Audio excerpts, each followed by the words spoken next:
Five minutes, see? 1, 2, 3. Yeah! Yang pertama, yang sing event CEO ay tayo yung posado na Santos Electronics ki single may dala bigi brand sama kaino brand su dai hai ko agi brand sama kasi din nong apai cocktail ki Sega Road ta city da ba hai na khangna ba mayam na adugi mafam dugi head na kan da Santos Electronics le ko ko single mai ki side da lai bo chat pa pharak ta ba singa khoi ki GG Road da lai be chi naw sigi da ma Santos Electronics ta phone aduga home appliance ki khudi ma koi ding mo chakau ba mari le nan ko pressure cooker aduga somda kai mayam na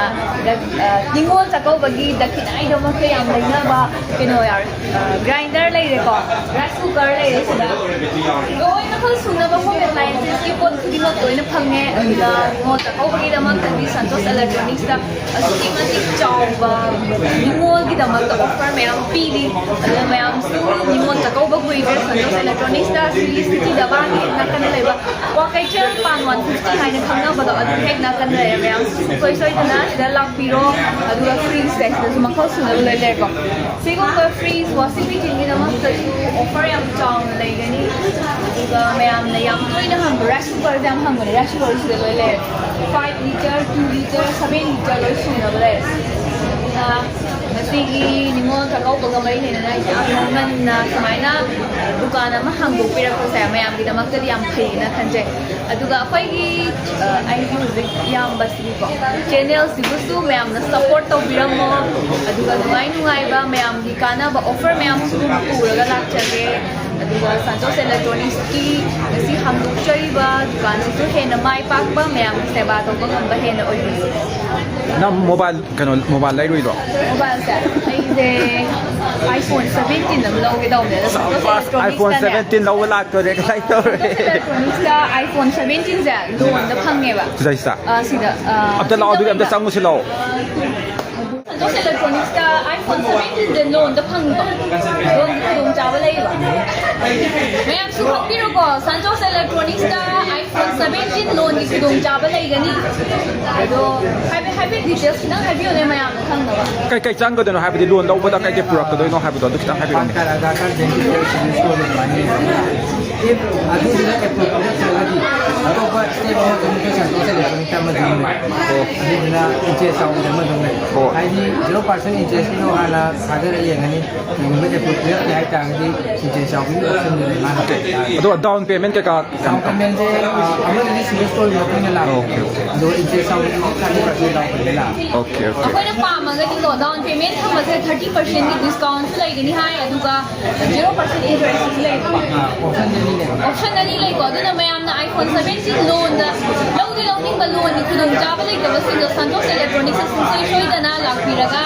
jaba mayam khanda ni aduna la abawa adu Santos Electronics ki dis customer ya lai gani na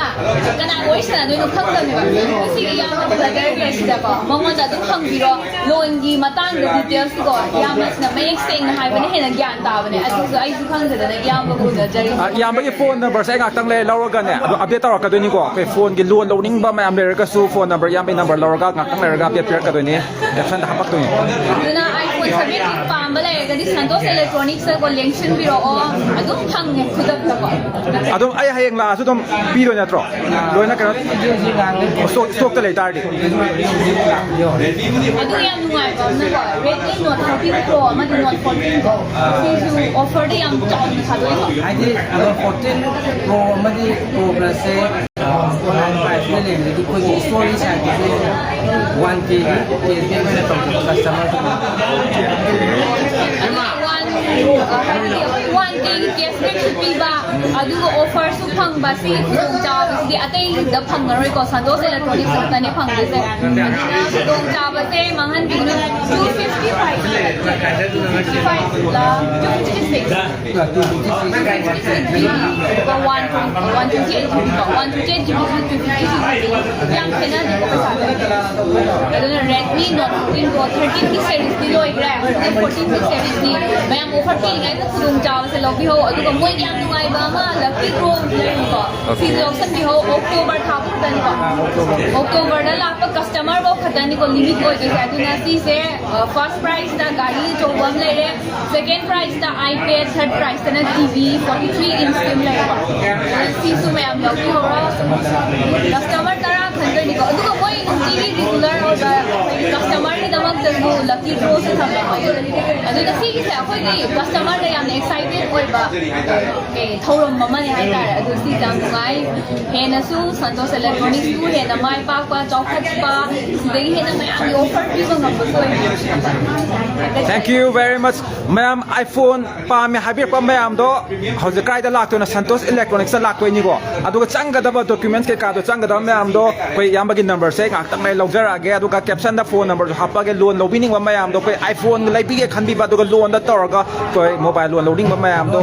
ngak tak mai toran hairagi go. ꯑꯇꯣꯞꯄ ꯁꯥꯝꯁꯨꯡꯗꯁꯨ ꯌꯥꯏ MI ꯌꯥꯏ OPPO ꯌꯥꯏ VIVO ꯌꯥꯏ ꯑꯇꯣꯞꯄꯗ ꯑꯇꯣꯞꯄ brand Okay. ꯌꯣꯟ ꯑꯗꯨꯝ ꯂꯣꯏꯅꯃꯛ Okay. Aduga ma'am kai kai keno no hapetan gi yeng si go. Ulak ke go. ꯌꯥꯏ